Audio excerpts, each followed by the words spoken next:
KCN में आपका स्वागत है। मैं किंग हमीद। एक बार मराठा सेनाएं टीपू सुल्तान पर आक्रमण करने श्रीरंगपट्टनम गई।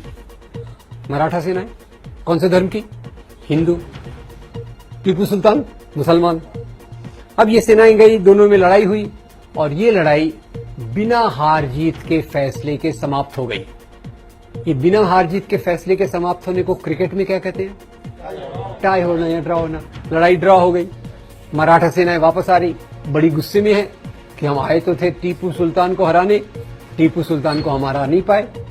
तो आते आते उन्होंने टीपू सुल्तान के राज्य का श्रीरंगपट्टनम का मंदिर तोड़ दिया। टीपू सुल्तान ने उसकी मरम्मत कराई। मैं बड़ा परेशान हूं। मराठा सेनाओं ने हिंदू मंदिर क्यों तोड़ा? हिंदू धर्म का अपमान करने के लिए या टीपू सुल्तान का अपमान करने के लिए?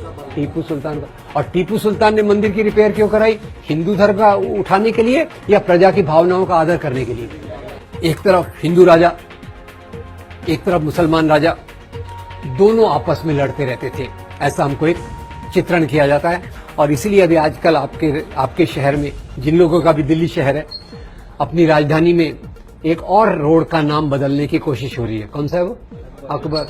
बोले अकबर मुस्लिम और हमारे महाराणा प्रताप हिंदू, बहुत बहादुर। तो उस बहादुर अपने राजा का नाम वहां देना चाहिए। अकबर अपना नहीं है, वो तो विदेशी है। अब ये देशी विदेशी की परिभाषा क्या होती है क्या नहीं अपन देखेंगे। तो यहां अपन चलते हैं। एक तरफ अकबर है, एक तरफ राणा प्रताप। और अकबर और राणा प्रताप की लड़ाई हुई थी हल्दी घाटी के मैदान में। एक तरफ किसकी फौज है? अकबर की। एक तरफ राणा प्रताप की। आप देखेंगे, आप हैरान हो जाएंगे, अकबर की फौज में अकबर खुद नहीं है। अकबर के बदले कौन है? राजा मान सिंह। हेलो, अकबर के बदले कौन है? राजा मान सिंह। और राजा मान सिंह के असिस्टेंट जनरल जो हैं, वो बड़े प्यारे व्यक्ति हैं कि उनके नाम पे बहुत अच्छी 2 हिंदी फिल्में बनी हुई हैं। शहजादा सलीम, मुगले आजम और अनारकली। राजा मान सिंह कौन थे? अकबर के प्रधान सेनापति। सेनापति नहीं, हेलो, सेनापति नहीं, प्रधान सेनापति। और शहजादा सलीम उनके असिस्टेंट। ये अकबर की फौज हो गई। और राणा प्रताप की फौज में उनके जो सबसे बड़े विश्वस्त थे, उनका नाम था हकीम खान सूर। दोनों तरफ हिंदू, दोनों तरफ हिंदू, दोनों तरफ मुसलमान। तो ये हिंदू मुसलमान की लड़ाई है या 2 राजाओं की लड़ाई है? ये लड़ाई धर्म के लिए है कि सत्ता के लिए? तो जरा अपने प्रधानमंत्री जी को बता दीजिएगा। वो ऐसी उल्टी सीधी क्या फिलॉसफी चल रही, इतनी सरल चीजें हैं और ये लोग समझने से इनकार कर रहे हैं। और यही प्रधानमंत्री जी का नाम आया तो थोड़ा और बता दूं, बुरा मत मानिएगा, उनको बताना मत मेरे बारे में। खैर, अपने प्रधानमंत्री जी आए बंबई हमारे, चुनाव के लिए वोट लेने थे। तो आपको पता है हमारे महाराष्ट्र बंबई में एक राजा बहुत पॉपुलर है। हमारे एयरपोर्ट का नाम, रेलवे स्टेशन का नाम, हमारे बड़े पार्क का नाम शिवाजी। यहां तक कि हमारा वड़ा पाव जो है ना, उसको भी हमने नाम शिव वड़ा पाव कर दिया। तब से वो ज्यादा स्वादिष्ट हो गया। आगे आपको खिलाऊंगा कभी। खैर, उनको वोट लेने थे तो बोले शिवाजी महाराज इतने महान थे कि उन्होंने औरंगजेब का खजाना लूटने के लिए सूरत पर आक्रमण किया। मैं हैरान हो गया। मैं फिर से हिस्ट्री बुक मैंने देखा, औरंगजेब का खजाना दिल्ली में था कि सूरत में था? दिल्ली में था। अब शिवाजी महाराज जो हमारे थे, उनकी फौज एक बार सूरत पे आक्रमण करने जा रही थी। तो आपको मैंने बताया क्यों, इसकी बात क्यों कर रहा हूं, क्योंकि प्रधानमंत्री जी उसको उल्टा बता रहे। तो जब ये फौज सूरत पे आक्रमण करने जा रही थी तो शिवाजी महाराज ने अपनी फौज को 3 इंस्ट्रक्शंस, निर्देश दिए। ये इंस्ट्रक्शंस क्या थे? पहला इंस्ट्रक्शन था, देखो भाई, आप जा रहे हो, रास्ते में हजरत बाबा की दरगाह है। हजरत बाबा की दरगाह को कोई नुकसान नहीं पहुंचना चाहिए। उसके उलट मेरी ओर से हजरत बाबा को ये भेंट, गिफ्ट दे देना।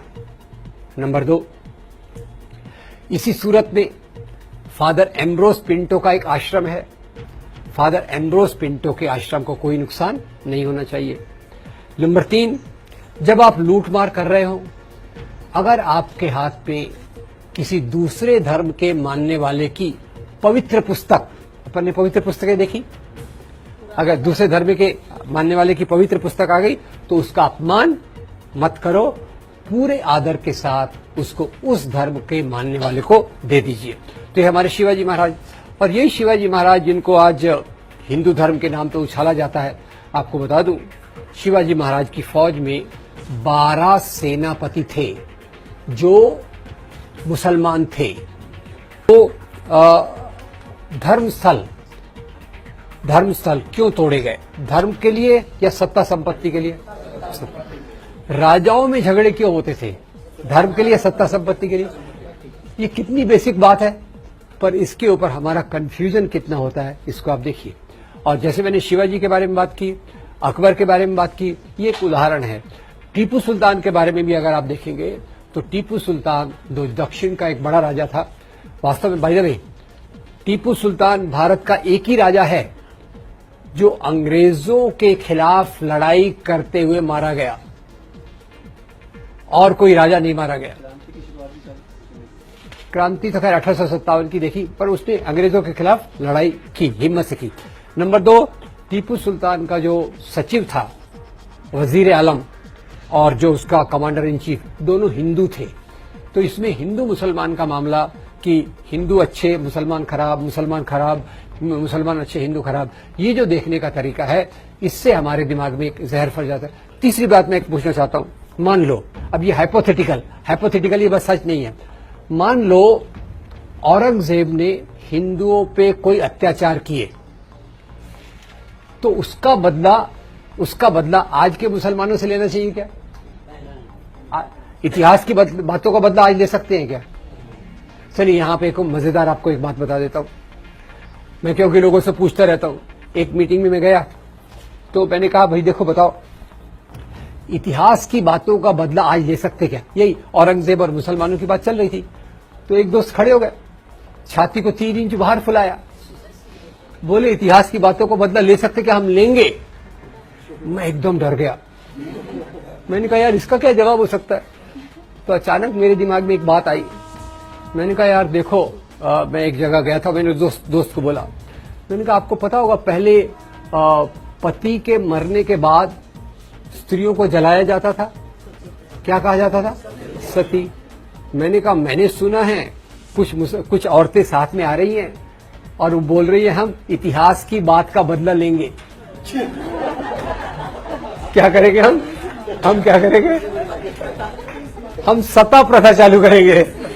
वो दोस्त की छाती 3 इंच बाहर थी ना, 4 इंच अंदर चली गई। मैंने कहा थैंक यू वेरी मच। यार इतिहास है, उससे कुछ सीखना है तो अच्छे से सीखो, अच्छे से उसको देखो, इंसानियत के आधार पे देखो। और जैसा मैंने कहा, इतिहास का सबसे इंपॉर्टेंट पॉइंट ये होना चाहिए कि लोग उत्पादन कैसे करते थे, लोग कैसे जीते थे, उनका शोषण किस प्रकार से होता था। ये शोषण न हो, एक अच्छा समाज बन सके, इसलिए हमको इतिहास को देखना चाहिए।